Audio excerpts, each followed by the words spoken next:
All right, we've got a customer who ordered 25 chocolate bunnies. And those bunnies can be packaged in boxes that contain 1, 2, or 4 bunnies. But if we use a box, we have to fill it. Okay, we can't have any partial boxes. We can't have a box of 4 bunnies or a 4 bunny box with only 3 bunnies in it. Okay, we have to fill it.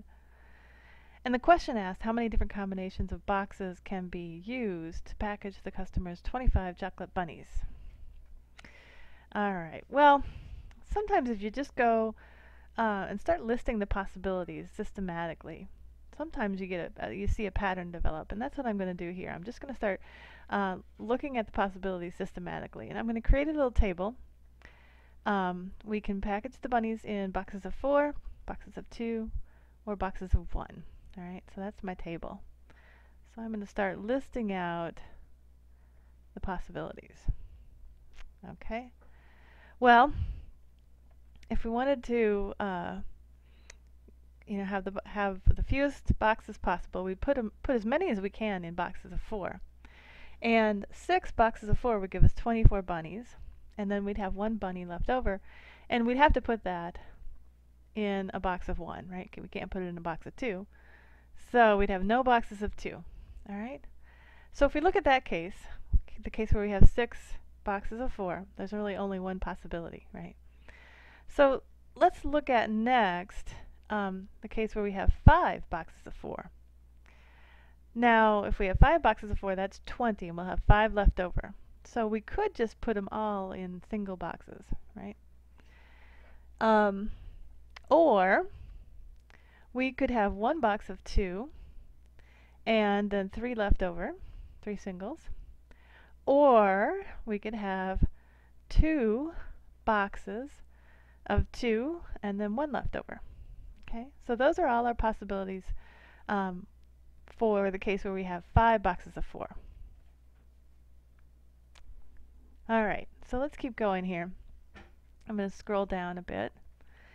And let's look at the case where we have 4 boxes of 4. Well, that's 16. And 25 minus 16, that's 9. So we could put all those 9 in single boxes, right? Or we could have 1 box of 2, and then we'd have 7 left over. Or we have 2 boxes of 2, and we have 5 left over. Or we could have 3 boxes of 2 and have 3 left over.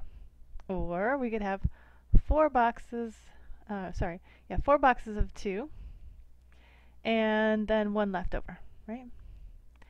And that basically takes care of all the cases for, or all the possibilities for the case where we have 4 boxes of 4, right? So let's look at that. Let's look at what we've got so far. All right, so we had 1 possibility when we had 6 boxes of 4. We have 3 possibilities when we have 5 boxes of 4. We have 5 possibilities when we have 4 boxes of 4.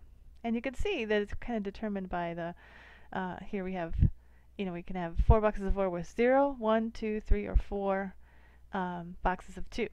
Okay, so you can see where the 5, basically your boxes of 2 give you the 5 possibilities. Okay, so, and it looks like we're starting to get a pattern, right? 1, 3, and 5.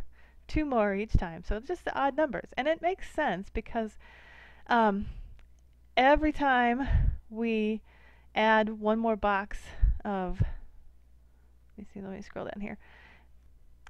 Let's see, actually, when we, every time we remove a box of 4, we have to put those 4 in either boxes of 2 or 1.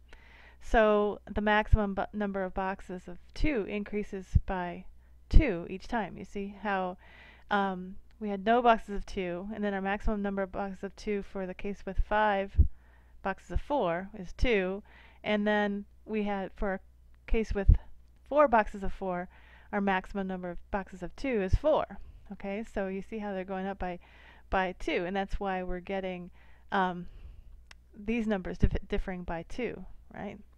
So we can look at one more. Let's see. Whoops, what am I doing here? We're going down. So the next case would be boxes of 3, right?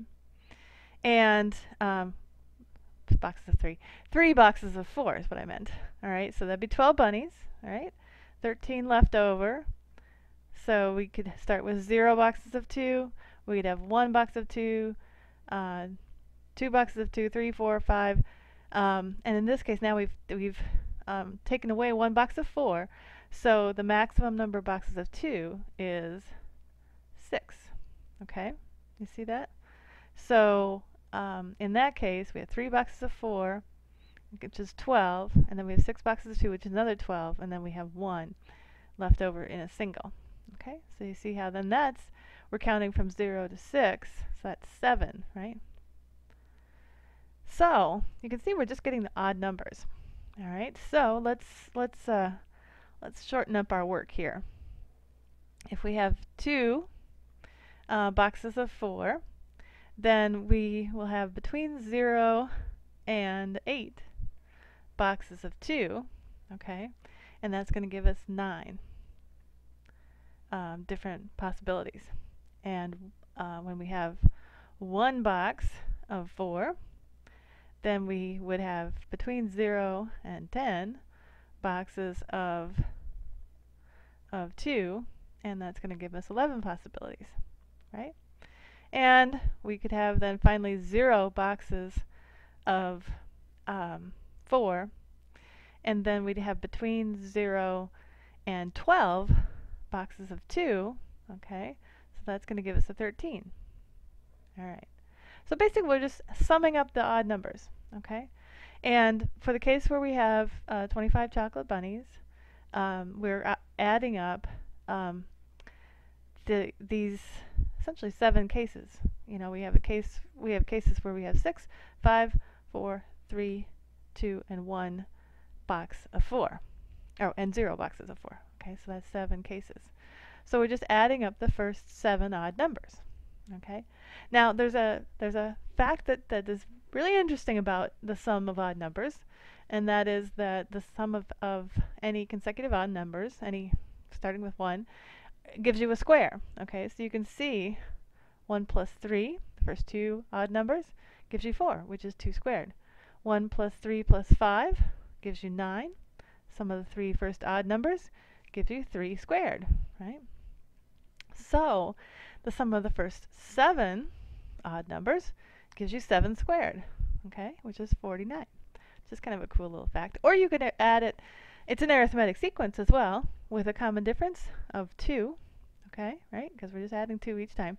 And you could add the arithmetic sequence by adding the first number and the last number times the number of numbers, right, and divide by 2. And that gives you 7 times 7, which is 49. Okay, either way you get 49. Or you could just by brute force just add these up. Add them up, you get 4, and then you get 9, then you get 16, and you probably see a pattern, and 25, and so on. And if you just add them up, you'll get 49. So the answer to this problem is that there are 49 ways to package these 25 chocolate bunnies in boxes of 4 or 2 or 1.